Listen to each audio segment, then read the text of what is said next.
கரம் மசாலா போட்டு தூள் போட்டு இது சட்னி சிக்கன் ஃப்ரை பண்றதுக்கு மசாலா ரெடி பண்ணி வச்சிருக்காங்க. நான் இதை சட்னி நினைச்சு தோசைக்காக வச்சு தொட்டு நல்ல சாப்பிடலாம். வேலை உனக்கு குத்துரு பண்றேன் நானு. ஆன்ட்டி வந்து எங்களுக்கு மட்டன் குழம்பு வச்சுட்டு போயிருக்காங்க, அதை சாப்பிடலாம்னு நினைச்சோம். மட்டன் குழம்பு பாருங்க எவ்வளவு அழகா அதிகமா இருக்கு. அவனுக்கு போயிடுவானுக்கு போல, அதனால சும்மா அப்படின்னு சொல்லி சொன்னேன். ஆனா எனக்கு போல. அக்கா இங்க போடுங்கக்கா, நான் அப்பதான் அங்க அது வருவேன். தோசை ஊத்துறோம்டா. தோசை நான் ஊத்தவா? ஊத்து. ஃபர்ஸ்ட் எடுத்து வைக்கணும். இரு நான் சொல்லி கொடுக்குறேன். பத்த வை ஃபர்ஸ்ட். கழுவணும் ஃபர்ஸ்ட். கிளீனிங். கழுவ கூடாதுடா தோசை கல்ல வேடா.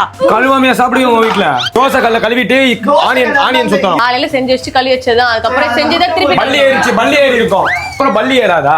கழுவி சொல்லுங்க. போய் கழுவிட்டா போ. போய் கழுவிட்டா போ. ஆன் ஆக மாட்டேதுக்கா. ஆனியன் தாங்க, ஆனியன். எதுக்கு ஆனியன்? சும்மா. அதெல்லாம் இது பாரு, வேண்டாத வெள்ளம் பண்ணி கொண்டுறோம். ஹோட்டல்ல பாத்துருக்கேன்க்கா. தொடப்பாடுங்க. மட்டன் குழம்பு என்ன சாம்பார் ஆயிடுச்சு. ஏய் கொஞ்ச நேரம் உர்றா, அதுக்கு ரைம் உர்றா. நான் தான் சொன்னேன், நீ பேசாம கிச்சன் வெளில போன மாதிரி எத்தனை உங்களுக்கு தோசை சுட தெரியுமா? மண்டியில பேனை போட்டு சுடுது பேர் தோசையில. முடியெல்லாம் போட்டு தலையிட. உங்க முடியில இருந்து கொட்டிச்சு. இதுதான் தோசை கரண்டி. வித்தியாசமா இருக்கு பாருங்க ஓட்டை. ஹாட் தோசை சுடுவா?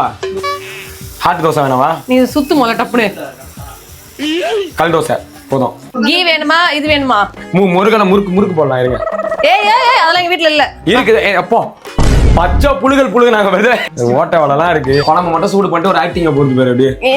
நீ தான் சமைக்கணும்னு ஆசைப்பட்டு நடுவுல போடுங்க. நடுவுல இருடா. ஐயோ இருடா.